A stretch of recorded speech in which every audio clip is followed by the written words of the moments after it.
light heavyweight prospect, one of the guys up and coming in California, Nicolas Maximov. What's going on, Nicolas? Nothing much, just training and hanging out. How about you? Same old shit, man. Now, training wise, from what I hear, California is pretty locked down, isn't it? Like, how are you getting in your training right now? Yeah. It's kind of secret and confidential, but it's you just like you talk to like a few people like, hey, you want to go train? You want to go train? And everyone's like, yeah, sure, let's go do it. And then hopefully someone's willing to do it, but it's kind of a hassle, man. It's struggle, but we try to make it work. What are they telling you about the lockdown? Is it gonna be are they gonna open it back up soon, or is it gonna be for a while? I heard LA's gone another like 2 weeks, probably to a month. For NorCal, I don't know how it's gonna be after May 1st. It's all kind of crazy right now and hectic and just kind of, yeah, it's just crazy. I don't know what the plan is really. I mean, when we train, we only got like 2 or 3 dudes there. Really, that's about it though. All right. Well, at least you're getting some training in, and you got people, willing to come Yeah. by and get work in. Yeah, people with families. Yeah, it's usually people with families who can't train or anything. It's kind of like that's who's more worried. But like, it's just me and a couple buddies and stuff. We just kind of deal with it and just get it done. All right. Well. So. Well, now Yeah. you're known for your wrestling, Chico. You went up to Oregon for a while. Now you're an MMA fighter. Yeah. Like, when and why did you make the switch? My goal was always to fight. I started training probably like 11, 12 years old because I saw a Bruce Lee movie and then I saw a Jackie Chan movie. I'm like, I want to do whatever they were doing, and I'm like, let's do that. And then so I started like a karate type gym. I started training and stuff, and then probably like a year after that, transferred to like a full-on MMA gym, and then ever since then, I've just kind of been doing MMA full time. I was even during college wrestling, like on the off season, I had like 4 MMA amateur fights my first year, and like 3 my second year, and then turned pro after. So it's always kind of been on my radar. That's always been the end goal, is to be a fighter. So you're you're like the newer generation. Then you started off with MMA. It's not like you were doing jiu-jitsu and then you just turned into the MMA fighter. Yeah, I kind of started with everything. And yeah, I kind of went a weird route because most people start as like wrestlers and then transfer, or people start as like straight jiu-jitsu guys, straight boxers, and then they transfer. But I kind of was doing everything and kind of got lucky in that sense. I didn't even know what I was really doing. I just kind of got lucky with how I did it and how I approached it at a young age. So. Well, looking at your training, and you have your wrestling, and then you have your boxing, and you have your jiu-jitsu, and you've been to a lot of the competitions out there, and for BJJ. The boxing side, though, Mm-hmm. is that the part that you kind of started later on? I'd probably say so, yeah, because just out in California, you can't really get a whole lot of boxing fights at a younger age. So I would train it, but I wouldn't do it competitively, and there's a big difference.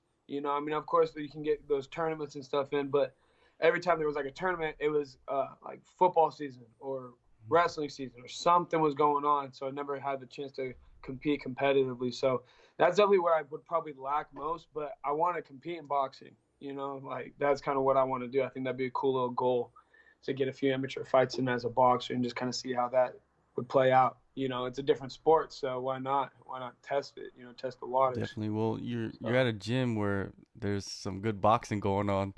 In that facility. Pretty much pro boxers everywhere. Yeah, there's pro boxers everywhere we go. I'm super fortunate and lucky to have that. Now a lot of people say they can have everything: kickboxers, boxers, world champion jiu-jitsu guys, Division I wrestlers. And I got it all. So I got really lucky in that sense. Well, you didn't start out at Nick Diaz's Academy, so how did you end up there? Like, long story short, my dad and one of the head instructors used to work together back in like early 2001. And about 6-7 years ago, if I started training like 9 years ago, probably about 7 years ago, he saw us at a tournament one year, and they just made the connection. He's all, if you ever want to come train, come train. And I was like, oh, hell yeah. So I went in, probably like 6-7 years ago, and did train with them a few times. And ever since then, it has been off and on. And probably I'd say like the last 2-3 years, I've been there pretty much full time at the Nick Diaz Academy. So it was more of your father telling you to go there, or were you like, hook that no, up? it was just a gut, like a gut feeling. like a gut feeling. I'm like, man, I should try it. Like they got some really good guys. But Nick was big at the time. Nate was kind of still, like he was not who he was now. I don't even think he fought Cowboy yet. Like he was, what I'm saying, like on the might have been WEC days. And yeah, I was just kind of like, it was a gut feeling. Let's go try it. Screw it. What do we got to lose? And then tried it, and I fell in love with it. But I was living out of town, so I never could really get the chance to be there full time, So I had to go whenever I could, really. And yeah, it was cool. I mean, made the best out of it. You know what I mean? When did you decide to make the full shift? Like, go over there and let's focus. About 2-3 years ago. To be honest, I don't even know why. It just kind of, it was just like a gut feeling. I just went with it. I'm like, man, let's just try it, see what happens, and keep rolling with it. And just kind of kept rolling. And ever since then, it's just been a steady, rise, and it's been really good. It's probably been the best decision I've made in, my fight career so far. Definitely. Yeah, it seems like a good fit. The crew is very close knit. The group. What is needed to be accepted by the team though? Like it seems like they don't accept everybody. No, they don't. You just gotta prove yourself. You know what I mean? Like a lot of gyms, they just say, yeah, sure, we'll take your money, whatever. You gotta just like prove yourself and prove like you're loyal. You work hard, you do this, you do that. You guys gotta be like about whatever they are. You know what I'm saying? You just adapt to it like anything else. And a lot of people come and just can't stay. It just doesn't work out for them. So with being here, it's like you gotta be. Yeah, I mean, it's like you gotta be accepted in, but it's like more to it than that, So it's cool. It's cool. It's different. You're undefeated, man. Like you have a 100% finishing rate as a professional. Was there any moments like throughout that whole term, of being an amateur and a professional so far, where you were in any danger? I don't think so. Like, not that really comes to mind. I mean, I've had a couple fights go like past the second round, but that's about it. I mean, I wouldn't say danger. I don't know. I'm really good at just like being composed. I like if you panic, like nothing's good ever come out of panicking. You know what I mean? That's kind of always been my mindset. So I'm like, if anything goes south, it's like I like to train like I've already been in that position. I've already done that. So it just doesn't really affect me like how it would some people. But I mean, when the time comes, it might come, it might not, but yeah, we'll see. I've never really been in any danger though. There's a lot of fighters that come up and their philosophy is to go in there and bang it out. But I feel like your philosophy is not that. It's there to get in there, put in much damage, not take much damage. Yeah. You got to get the job done. And it's about the path of like least resistance. Like why in the world would I go in there? Risk, when you stand up like that's a 50-50 shot. Like I'm either gonna either knock him out or get knocked out. You know what I'm saying? Whereas grappling, it's a little bit more complicated than that. It's a little bit more dynamic, But if you just, I mean, those gloves are small. If you just get caught, man, it's like you're gonna have a rough night, So yeah, it's just different. It's just I have a different way of thinking, I think, than everyone else. Well, this weekend. You got Submission Underground 13, Joe Bays. Thoughts on him, as an opponent?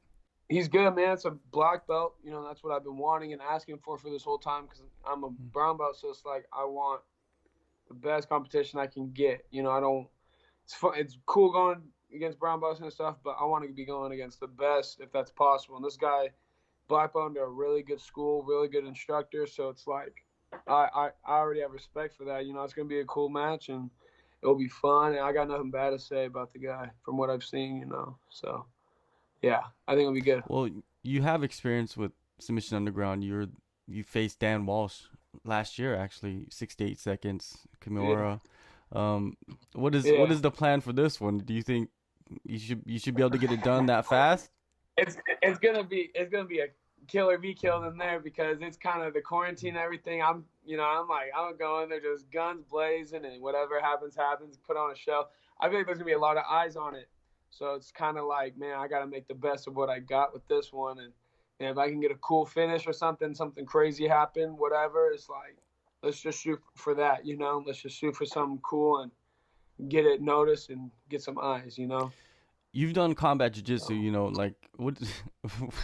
That's so wild shit right there. Like what? when you Yeah. compare just like the submission only with the slaps, it like Yeah.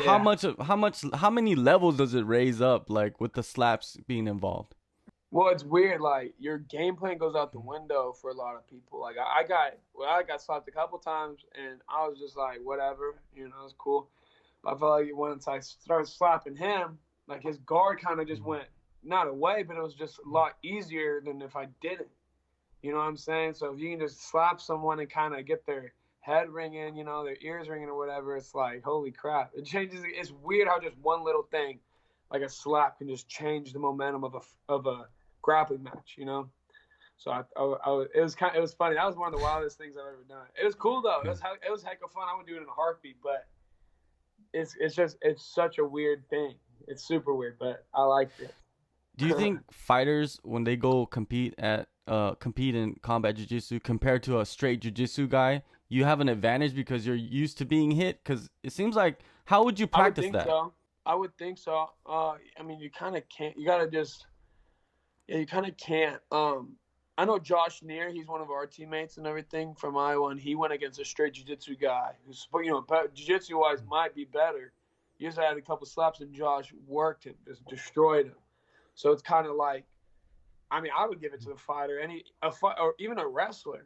I might even give it to a good wrestler, like just someone who knows where their body is, their body awareness and stuff, and just add a few slaps. I mean, it's like just different, it's super different. But yeah, I don't know. It's a weird thing. It's just hard. I guess it depends on the person too, but. Yeah. Yeah, no, yeah, it's gonna be a crazy night. Now, are you worried about the coronavirus, man? Like, it seems like every promotion is shutting down, but Chael Sonnen is like, yeah, hey, it doesn't matter. We're gonna have some shows. I'm like, I'm not worried about it. I know it's getting a lot of flack though for going on still when this whole thing's going on, but I'm like, man. I've had no real legitimate reason not to do it. Just be smart. Don't be stupid. It's like, I'm going to go on and do it. You know what I'm saying? Someone legitimately tells me, like, don't do it. This is why. Then I might think about it. But right now, man, I'm just thought of, like, only positives from this. So I don't know. It's just weird. I don't know. I think Cho's one of the only people that went against everyone else's word, which is kind of cool. But it is. It is because we really don't know. Like people are sick and people are dying, but we really don't know. Yeah. I mean, like what the extent is, like how bad it is. We don't know. But I would figure like athletes would be the last ones to be susceptible to like a virus. Yeah, I feel good. I feel healthy and stuff. I get allergies, but kind of bad like every year, but that's about it. And it's like I'm not gonna change what I do and everything. I feel fine. I mean, I'm healthy and stuff, and yeah, I don't know. So. I don't know. It's just weird. So, yeah, I don't know. Well, you fought earlier this year. Like you're one of the rare few people that fought this year so far. Like what's the plan for you if this thing is open back up, or maybe even the UFC late notice? You're in the States. Well, that's what I saw. I'm like everyone. Well, all these UFC fighters are backing out, and I'm like, dude, I'm not worried about it. Like I would love to fight on that. That'd be crazy. Like I saw they're coming back May 9th, and it's like I saw Amanda Nunes just pulled out because she's gonna get a full training camp in, and I'm like, if you just gave me like 2 weeks, I'll be there. A week, it doesn't matter. A day, like it doesn't matter. Like I would take the opportunity in a heartbeat. So that's what I thought about too. So I just gotta been staying ready as much as I can. I'm supposed to fight May 30th. Still up in the air, but May 30th is a little bit far away with California and stuff. I'm not sure how everything's going to play out, but the next plan was May 30th. But I mean, I was supposed to fight in March, April, all that, so, and that's all got canceled, sadly. So I don't know. Hopefully we can even get connections to the UFC for whatever they're doing, I mean, if someone keeps pulling out, it's like I hope I can be the first guy they call. But yeah, I don't know. Do you see like the Contender Series as something that interests you? Not it used to, but not really. Like honestly, because I think like it's really like biased. Like if they don't like your fight style, or they don't like this, or they don't like that, you're not getting in. And what, you got to wait a whole year to fight again in the Contender Series? They're not going to pick you up if you get 2 more wins. I haven't seen that. So I'm like, dude, I'll just go. I'll wait until I get a call straight there, or I'll go fight overseas. I would like to fight in Japan. I think that'd be badass. I don't want to fight on a contender series, win, and then they didn't like how I fought. So no, you got to wait another year and get 3 more fights. It's like I don't want to do that. I would rather just go either like straight to like Japan overseas. I think that'd be badass, or just get a call straight to the UFC. But that's just my opinion. Yeah, Japan is not a bad idea for with Ryzen. It's I think crazy that'd out be there. badass. Yeah, that'd be cool. Yeah, won a championship. I forgot where they are. I think they're all over the place, but that's a badass organization too. Ryzen, yeah, both of them are really cool. You know, I like them both. So that's just a thought Yeah, too. yeah. You got to keep But your opportunities open, right? Like a lot of guys are just too yeah, fixated on one promotion. Do you think that's a mistake for a lot of these guys? yeah. For my game plan, I mean, if someone hears this whole thing and take it, I don't want to go to. This is how I think about it. If I go overseas, I'm not competing with the UFC. If I go to Bellator or something, I'm competing with the UFC, and that's kind of like a stripe. Like you're not going to the UFC. Maybe LFA is a good feeder to the UFC, but I'd rather just go overseas, get my name out. I think that's cooler than anything. Like getting your name out, across the world, whatever. I think that's badass. Like that's cooler than anything, someone my age can do. Or you can just keep fighting in the same city, same region, or you can just go crazy, go somewhere else and just fight. You know what I mean? I think that's super cool. So that's kind of my idea, my thought process. I think people do get fixated on like I just want to go to UFC and that's it. It's like, well, what if you get a badass opportunity? You know what I'm saying? To go find like, Thailand or something. Like, that'd be cool. But yeah, I don't know. Yeah, people are weird like that. Well, you're right. You're right. It's like you're young. You're in the beginnings of your career. If you go hmm overseas, you Yeah, actually expand your reach, your your fans. You know what I brand. mean? So when you do get signed by hmm the UFC, you already have fans around the world instead of just focused in Yeah, North America. yeah. Like if you have a bunch of fans in like Northern California, and then that's it, because that's all you fight. And then you go to the UFC. What? You're not bringing in anything. If I go to like Japan or like Taiwan or something, China, wherever, it's like, man, if I could bring that in, that'd be cooler. You know what I'm saying? That brings in a ton of people, and that's what it's all about. The sport. It's almost become more like who's more entertaining, who brings in viewers. So I mean, it's about being the best, but it's also like we're in an age right now where it's more about who brings in what. You know what I'm saying? Like that's the best thing you can do. So that's kind of how I've been thinking lately. Just trying to expand the brand and get my name out there in places people don't think about. I've been hearing some stuff, man, about Logan Paul. Like, that would be a good UFC debut right there, right? I know he's been talking about it. That'd be no, it'd be a good. People keep saying that, and everyone's like this and that. I'm like, for I would box him. I think that'd be funny. I think that'd be a hilarious ass thing. UFC fight, I would do it, but I think UFC and boxing, man, you can probably step in a boxing ring and step in a fight. You got kicks and everything, and like just punches and it's like you kind of do need a fight or two. I mean, look at Aaron Pico. He thought he could just walk in and do it. Like, no, dude. I mean, he got smoked in like a minute. You know what I mean? It's just like for him. I think I would be down. That's a cool payday, but at the same time, I'm like, you got what I'm saying, work through it. You know what I'm saying? You got to go through the trenches really quick and then go do it. But he's a good athlete and everything, from what I've seen and all that. But, yeah, I know. I'd box him. I'd fight Dillon Danis, though. I'd fight Dillon Danis in a heartbeat. I don't like that guy. I don't like him at He all. doesn't seem very But popular. who? Yeah, Dillon? Dylan. Nah, he's stupid, dude. The Have way he you had talks and run-ins with everything. him? He's Because you've just been with Nate, a lot. no. So Every time, literally, we were at Madison Square Garden, didn't see him at the fight when he was there. I mean, we were like trying to chirp at him on Twitter, and he just nothing. He's weird. He goes against his word a lot. You know what I'm saying? And he goes against his own grain. It's like for himself. It's like you don't do that. You know what I'm saying? You don't go against the people who brought you up, and that's just how I think what he's done. And I don't respect that at all. So I don't like him. I just don't like that guy. So I would fight him. But that's the only reason why I don't want to fight Bellator. Other than that, I don't want to fight Bellator. You know. Sure. But yeah. Now with Logan Paul would be funny though. With you know, the big thing is like Nate and the trilogy fight, man, with McGregor. You know, talking about Dillon Danis. Yeah. When do you think that's gonna happen? You know, a lot of people always speculate. How badass would that be? How badass would that be if Nate fought Conor and I fought Dillon on the same card? That'd be tight. You got, you know, Team Diaz versus Team McGregor. You know what I'm saying? That'd be fucking badass. Yeah, MSG. If that could happen. Yeah, MSG. Yeah, that'd be tight. Sorry, what'd you say about Nate and Conor? When do you think that will happen though? Like, do you think it could happen this year, next year? It'll happen. I think it's more of a time thing with this whole Corona thing too. I think that this whole pandemic just made everything go back farther. You know what I'm saying? It just completely made like all these fights, you know, were scheduled for April and May, just go back a full freaking like 6 months.